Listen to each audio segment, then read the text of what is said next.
Bakit sinasabing inuulit na XRP ang kanyang kasaysayan at bakit marami ang hindi naniwala noon? Yan mga ka-crypto, isipin mo na parang bumabalik tayo sa isang eksenang napanood na natin dati. Kaya sa title po ng balita natin dito na XRP History is Repeating, sapat na para magpaangat ng kilay ng maraming mga tao.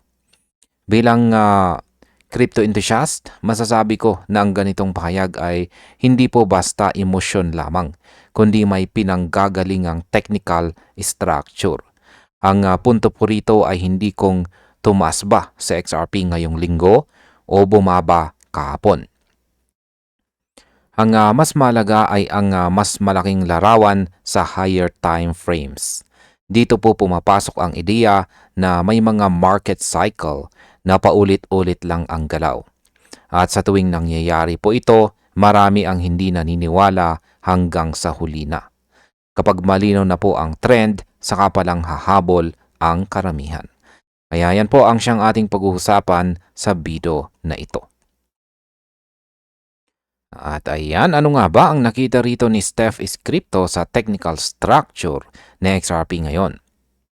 Ayon po sa kanya, ang kasalukuyang market structure ng XRP ay kahawig na kahawig ng phase noong 2017. Hindi po ito simpleng pattern spotting, kundi pagsusuri sa long-term behavior ng presyo. Gumamit po siya ng side-by-side chart na nagpapakita ng laban ng XRP sa US dollar. Isang chart para sa 2017 at saka isang chart naman para sa 2025. Kapwa naka-zoom out upang makita po natin ang mas malawak na galaw ng market. Sa ganitong paraan, mas nababawasan po ang ingay ng short-term volatility. Ang sinasabi po niya ay ang kasalukuyang setup ay parang yugto bago ang isang malaking galaw.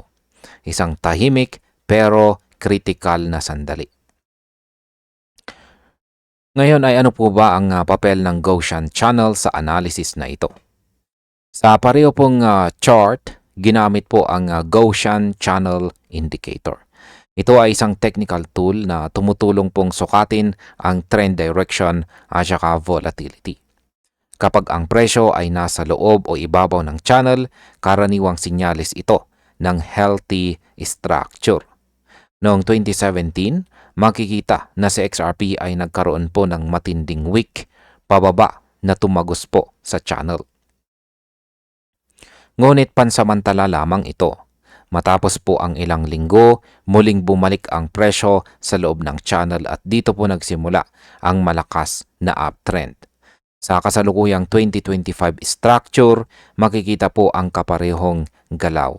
Isang downside wick na nagmukhang breakdown pero hindi pala. Ngayon ay bakit po ba mahalaga ang liquidation wick at saka time compression na ito? Ayan, ang tinatawag na liquidation wick ay karaniwang nangyayari kapag maraming leverage positions ang napipilitang isara. Ito po ay isang mabilis at masakit na galaw pababa. Sa chart po ng 2017, ang wick na ito ay tumagal lamang ng ilang linggo bago bumawi ang presyo. Kapansin-pansin na sa 2025 halos pareho ang haba ng panahon. Parehong nasa mahigit 50 araw at halos pareho rin ang bilang ng mga trading bars. Ibig sabihin hindi po ito random movement kundi may sinusunod na rhythm ang market. Ayon po sa analysis, ang ganitong galaw ay hindi po sumisira sa long-term structure. Sa halip, nililinis nito ang market. Ano naman po ang sinasabi nito tungkol sa kasalukuyang consolidation ng XRP? Matapos po ang liquidation move, nananatili ngayon sa XRP sa ibabaw ng Gaussian channel. Ito po ay mahalagang detalye na madalas hindi pinapansin. Ang consolidation phase na ito ay kahalintulad po ng nangyari bago ang expansion noong nakaraang cycle. Sa panahong ito, marami pong tao ang nawalan ng pasensya at umalis sa market. Marami po ang nagsabing tapos na ang kwento ni XRP. Ngunit ang technical structure ay nananatiling buo. Ang sinasabi po ng analyst ay ganito rin ang nangyayari ngayon. Ang presyo ay tahimik pero ang foundation ay matibay. Ngayon ay paano po ba nakakaapekto ang market sentiment at ang frustration ng mga investors ngayon? Ayan, hindi lamang po charts ang mahalaga kundi pati emosyon ng market. Meron pong isang user dito na si Michael H. ang nagpahayag ng kanyang frustration. Sinabi niya na halos pareho pa rin ang presyo ni XRP kumpara isang taon ang nakalipas. Para sa mga may malalaking hawak, mabigat sa emosyon ang ganitong sitwasyon. Parang tama ang impormasyon pero walang kumpirmasyon sa presyo. Ito po ang yugto kung saan maraming mga investors ang napapagod at nagdududa. Ayon po sa analyst, ito rin ang eksaktong damdamin ng market bago ang breakout noong 2017. Dito kadalasang nahihiwalay ang pasensya sa mga impatient or walang pasensya. Ngayon ay bakit po ba madalas magkaiba ang galaw ng sentiment at ng presyo? Ayan, isa po sa pinakamahirap tanggapin sa crypto ay ang sentiment price divergence. Maaring negatibo po ang pakiramdam kahit buo pa ang structure. Ang comparison po ng 2017 ay nagpapakita na matagal na hindi gumagalaw ang presyo bago ito sumabog pataas. Sa mga panahong ito, ang balita ay tahimik at ang community ay puno ng pagdududa.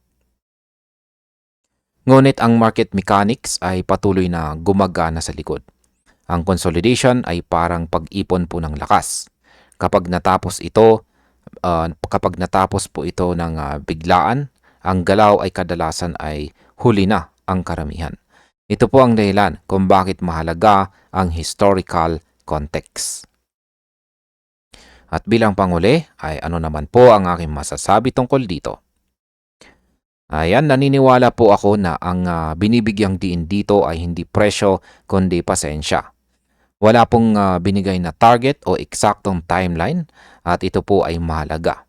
Ipinapakita po nito ng analysis ay hindi po hype-driven kundi structure-driven. Ang kasalukuyang behavior po ng XRP ay akma sa isang pamilyar na pattern sa market cycles. Hindi po ito garantiya ng kita, ngunit malinaw ang mensahe. Ang mga cycle ay paulit-ulit, ngunit ang mga tao ay bihirang matuto. Kung may leksyon man ito, ay ang kahalagahan ng pananatili kapag buo pa ang structure. Dahil kapag malinaw na sa lahat, kadalasan ay huli na. At ayun, hanggang dito na lamang po tayo sa video na ito mga ka-crypto. Maraming salamat sa panonood.